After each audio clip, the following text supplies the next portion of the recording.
시청자 여러분 안녕하십니까? 11월 2일 월요일 KTN 뉴스입니다. 대통령 선거가 이제 하루 앞으로 다가왔습니다. 전문가들은 트럼프 대통령의 경우 러스트벨트를 중심으로 광폭 유세를 진행하며 바이든 전 부통령은 경합주에서 굳히기에 들어갔다는 평가입니다. 이 가운데 양당 후보들이 조지아주를 방문하면서 지지를 호소하는 등 이번 대선에서 조지아주의 비중은 점점 높아지고 있습니다. 오늘은 대통령을 선출하는 미국의 대통령 선거인단에 대해 짚어봤습니다. 미국의 선거는 간접 선거입니다. 즉, 각 주를 대표하는 선거인단이 대통령을 선출하도록 연방 헌법이 규정되어 있기 때문입니다. 대통령 선거인단은 총 538명. 이는 지역 연방 하원 의석과 상원 의석을 합한 수입니다. 연방 하원 의석인 435석과 연방 상원 의석인 100석, 그리고 수도인 워싱턴 DC 목으로 3석입니다. 이 가운데 270명 이상의 선거인단을 확보해야 대통령 선거에서 승리할 수 있습니다. 각 주에 할당되는 선거인단 수는 해당 주의 연방 상원의원 2명과 각 주의 인구 비례에 할당되는 연방 하원 의원을 더한 숫자입니다. 선거인단 수가 가장 많은 지역은 서부 캘리포니아주로 55명이며 제일 적은 주는 알래스카와 델라웨어 그리고 몬태나주 등으로 3명입니다. 조지아주의 경우는 선거인단 수는 16명입니다. 11월 대선이 내일로 다가왔습니다. 아클레드의 분석에 따르면 대선 후 무장단체 활동 발생 가능성이 높은 주에 조지아주가 포함됐습니다. 이에 주 애틀랜타 총영사관에서도 만약의 사태를 대비해 공지사항을 공관 홈페이지에 게시했습니다. 보도에 김용성 기자입니다. 무장 분쟁 및 테러 자료 분석 단체 아클레드와 밀리샤 워치는 조지아주에서 대선 전후로 우익 무장단체 활동이 발생할 확률이 높다는 보고서를 작성했습니다.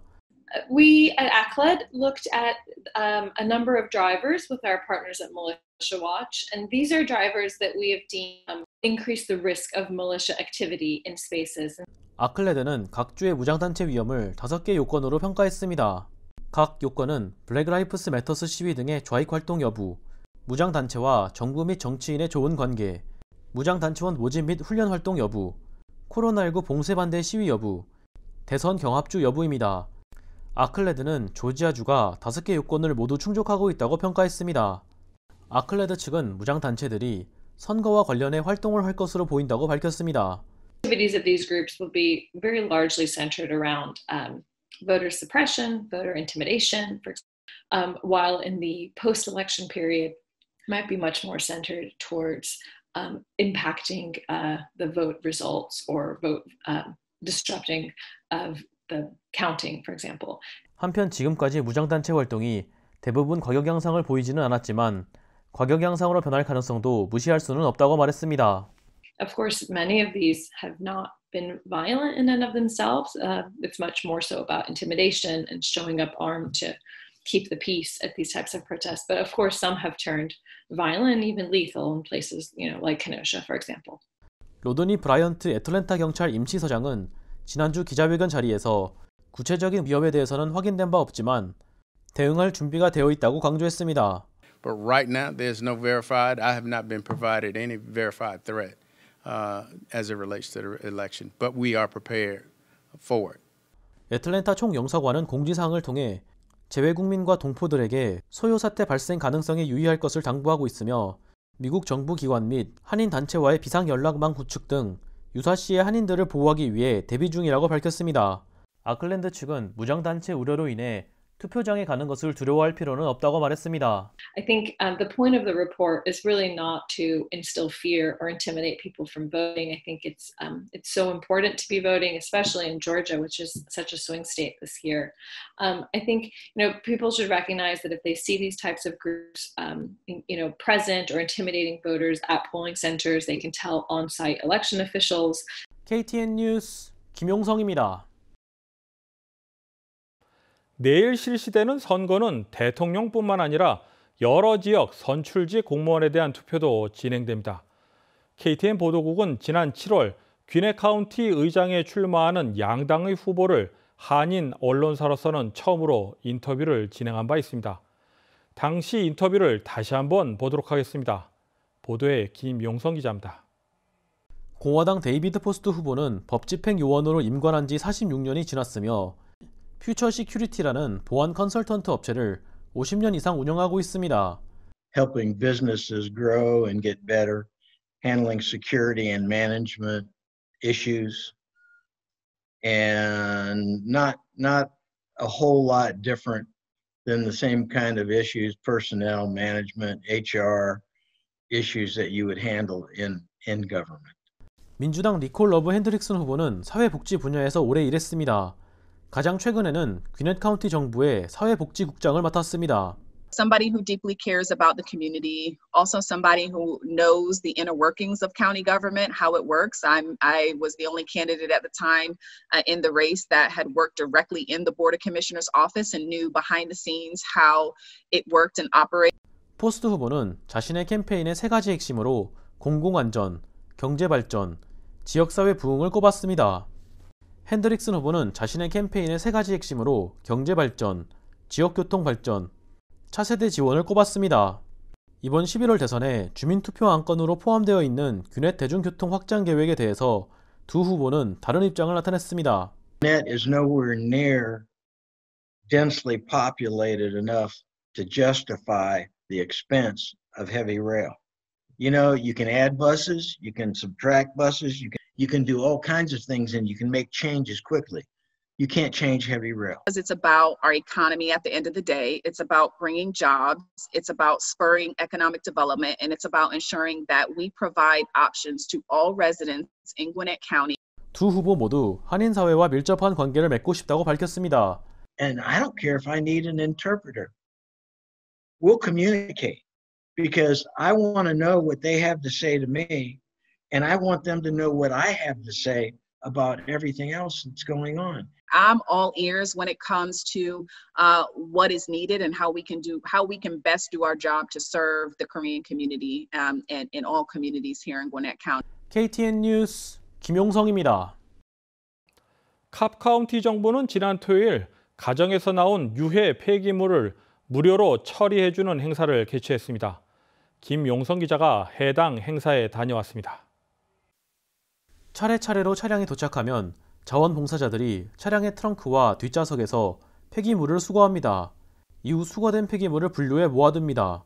분류된 폐기물은 폐기물 처리업체로 보내져 환경 친화적인 방식으로 폐기됩니다. 저는 캅 카운티 정부의 유해 폐기물 처리 행사 앞에 나와 있습니다. 캅 카운티 측은 이런 행사를 통해 주민들을 도울 뿐만 아니라 환경도 보호할 수 있다고 말했습니다. So you don't want to throw this type of waste like in your down in the water drain, or you don't want it to go out into our water source, and you definitely don't want to let it get out into the environment, into the soil or anything. So we process it in an environmentally conscious way, and a lot of the material actually can be recycled. 캅 카운티 측은 최근 6년간 해당 행사를 1년에 한 번씩 진행하고 있으며 행사 규모가 매년 커지고 있다고 전했습니다. 올해는 1,500명이 신청을 했습니다. 캅 카운티 측은 행사 규모를 점점 늘리기 위해서 노력 중이라고 밝혔습니다. We're always looking to expand on our events and open up more events for the general public. So yes, absolutely. We're always looking to expand what we do here and offer more recycling options. 해당 행사는 캅 카운티 주민만 이용 가능합니다. 캅 카운티 정부는 이 행사 이외에도 여러 재활용 관련 행사를 진행하고 있다고 밝히며 주민들의 많은 참여를 요청했습니다. KTN 뉴스 김용성입니다. 애틀랜타 한인회가 오늘부터 코로나19로 인해 어려움을 겪고 있는 한인들을 위해 렌트비와 유틸리티 지원 신청을 접수 중에 있습니다. 한인회 측은 담당 프로그램 매니저가 월요일부터 금요일까지 한인회에 상주하며 지원 신청을 위한 상담을 실시하고 있다고 밝혔습니다. 지원 신청을 하기 위해서는 404-493-7272로 전화해 사전 상담을 통해 해당 여부와 구비 서류 등을 안내받을 것을 당부했습니다. 한편 한인회 측은 귀넷 카운티 측으로부터 렌트비와 유틸리티비 지원금으로 17만 5천 달러를 승인받은 바 있습니다. 다음 소식은 오늘의 코로나19 집계입니다. 김용성 기자입니다. 오늘인 2일 오후 3시 30분 기준 미국 내 코로나19 누적 확진 환자는 952만 6,819명, 누적 사망자는 23만 6,797명입니다.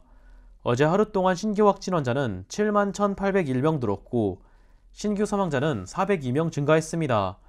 주별 누적 확진 환자는 텍사스, 캘리포니아, 플로리다, 뉴욕, 일리노이 순으로 많습니다. 주별 누적 사망자는 뉴욕, 텍사스, 캘리포니아, 플로리다, 뉴저지 순으로 많습니다. 다음은 조지아주 코로나19 현황입니다.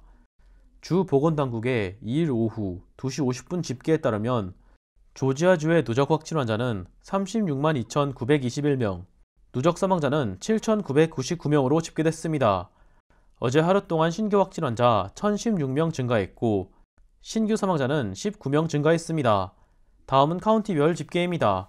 풀톤 카운티 누적 확진 환자 3만 1,843명, 누적 사망자는 628명입니다. 1일에서 2일 사이에 신규 확진 환자는 90명 늘었고 신규 사망자는 없습니다. 귀넷 카운티 누적 확진 환자 3만 1,348명, 누적 사망자는 452명입니다. 신규 확진 환자는 130명 늘었고 신규 사망자는 2명 늘었습니다. 캅 카운티 누적 확진 환자 22,430명, 누적 사망자는 460명입니다. 신규 확진 환자는 55명, 신규 사망자는 1명 늘었습니다. KTN 뉴스 김용성입니다. 대선이 하루 앞으로 다가왔습니다. 유권자 여러분, 내일 꼭 투표에 참여하시기 바랍니다. 이상으로 11월 2일 KTN 뉴스를 모두 마칩니다. 시청해주신 여러분 고맙습니다.